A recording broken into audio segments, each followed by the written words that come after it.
Hey, what's up, Brad Tragick? Wow, been a long time. Okay, the hat ain't working. Looks retarded. I'm sorry. Um, hair's a little getting a little crazy.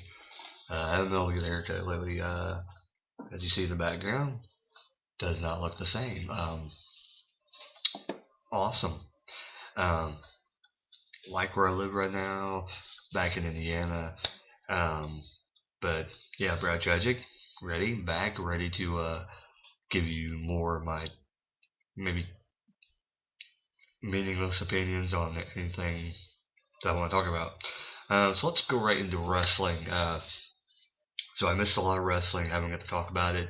I got all the time here this morning, so uh, I'm gonna get right into it.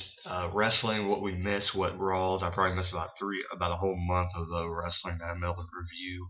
Um, I don't think I really missed that much, to be honest. I mean, um, Del Rio's still champion. Cody Rhodes doing a really great job as the Intercontinental Championship. Like I said, he took the old Intercontinental Championship, and really he basically is, I think, like as of right now, he probably is the worthwhile champion to watch.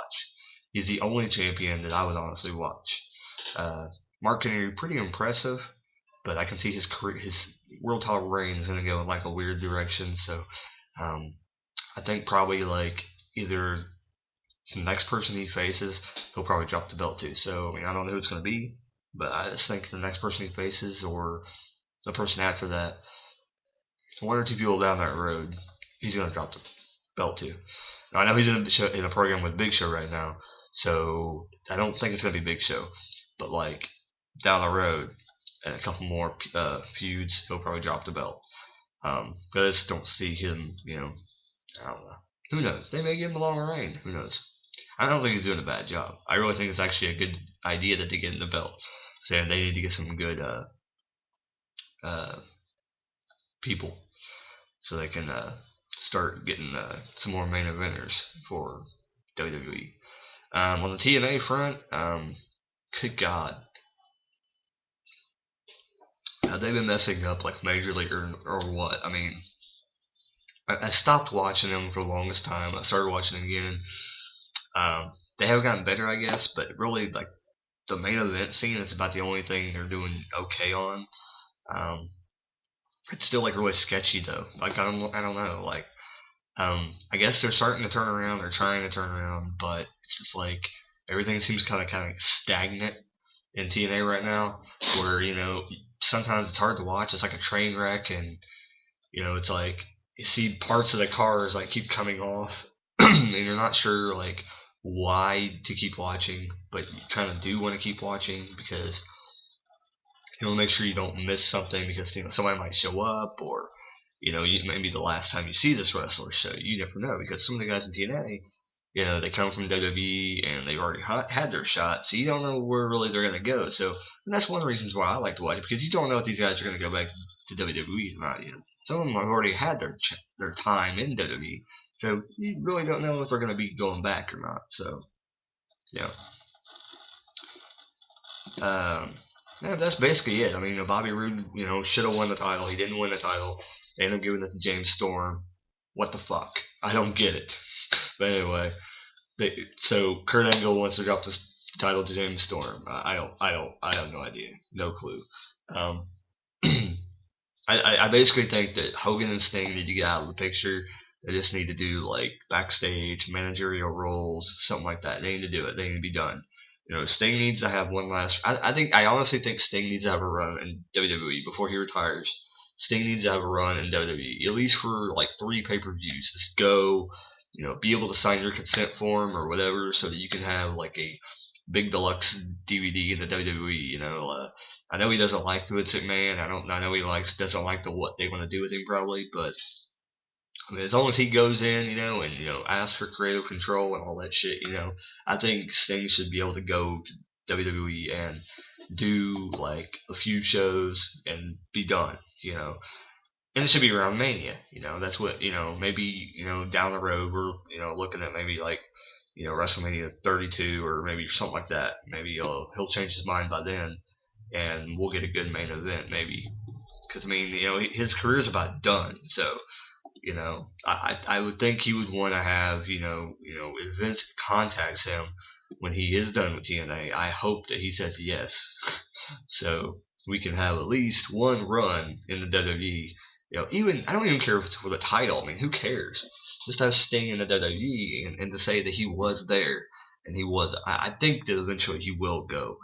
If not, he will be there for the Hall of Fame probably. So I can see him doing that. So maybe after he gets inducted in the Hall of Fame in the WWE, then maybe we'll get a collection disc or something come out from the WWE because they can do it right. They can do it the correct way. And TNA really hasn't done that. They can't do that. So I mean, he can talk all he wants on the DVDs that they have, but it's not going to be the same thing.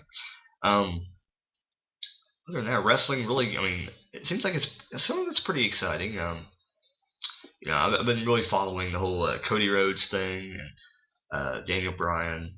I've seen what he's saying on the the WWE Fan Nation thing. Pretty cool. The thing I'm thinking that Daniel Bryan is going to be the first guy ever, because except for Mr. Kennedy, Mr. Anderson, whatever you want to call him, but Mr. Kennedy when he was in WWE, except for him, I want to say that Daniel Bryan is probably going to be the only. Well, Mr. Kennedy technically didn't even get to use his briefcase, so if he would have, he probably would have won the world championship, but. I honestly think Daniel Bryan is going to be the first person ever not to win the world championship. I'm saying it right now. I've said it. I think I said it like on. I think I said it on some past things where I've talked about it, and I really don't think he's going to win the world title. I just don't see it. They're not really pushing him, and if they give him the world title, then it's just going to make the strap even more worthless. And I mean, really, are they going to have him beat Mark Henry? Are they? I mean, seriously, I don't think so. Like I said, they're going to drop the belt to somebody. They're going to give it probably to Sheamus or something like that. I can see Sheamus versus Daniel Bryan at WrestleMania. Could happen. But see, here's my point. Is he going to cash it in before Mania, or is he going to do it at Mania? Because he's saying that he's going to cash it in at Mania. Does that mean he's going to cash it in and get a contract signing and everything? Like, do it that way? But he says he wants to do it the correct way. So is that the way he's going to do it? Or is he just going to wait for Mania and say, hey, well, I said I was going to cash it in at Mania and you weren't ready? Is that what he's going to do? Because that would be awesome. But we'll see. I think he's just going to cash it in and then have a real, a contract signing and everything like that.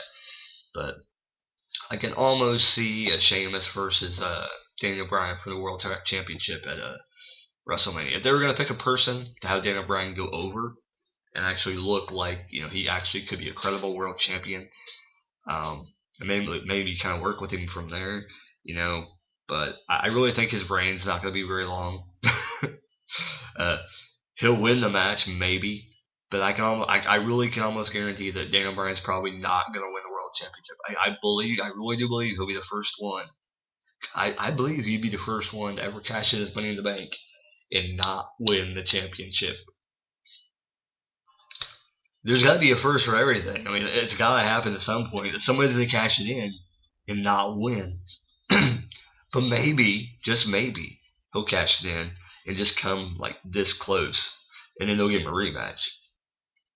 But that technically won't be the Money in the Bank briefcase that gets him the championship then. But that would be his one shot. So if he wrestles Sheamus at WrestleMania and it ends up being an amazing match, but he doesn't win the world championship, it'll still look good on him because he was in the main event and he did a really good job. And they'll be like, hey, this guy has what it takes. So either way, it could get you in the main event picture. So there you go. This has been my wrestling review. I don't have anything else to talk about. Just bought the Wrestling Stars of the 90s DVD. Amazing so far. Haven't even got to the matches, but the documentaries are amazing. Get to see Bastion Booger and Mantar on the little thing. I haven't finished it yet, but good to see that on the little clip on the DVD. Amazing. That's worth a buy alone. Just to see Bastion Booger again. Awesome. They put Doink on there though. It was a great gimmick. Don't bash the Doink gimmick, WWE. We loved it. I think everybody loved it. Who hated Doink? Really? Did anybody hate Doink? It's really a great gimmick. The dude could wrestle. I mean, it's horrible when you get. I mean, guys like like Duke the Dumpster Drosy, like Bastion. Yeah, they couldn't wrestle with a shit. They couldn't wrestle the pop can. Like like Triple H said, he could wrestle a broom and it would be entertaining. It's like Doink could probably wrestle the broom too, and it would have been entertaining. Doink the Clown could wrestle. He was a gimmick. It was over, but WWE didn't get it. They won't ever do anything like that again. So maybe we'll get a Clown again someday. Who knows? But anyway, been Brad Tragic. Later. I'm out. Keep on rocking.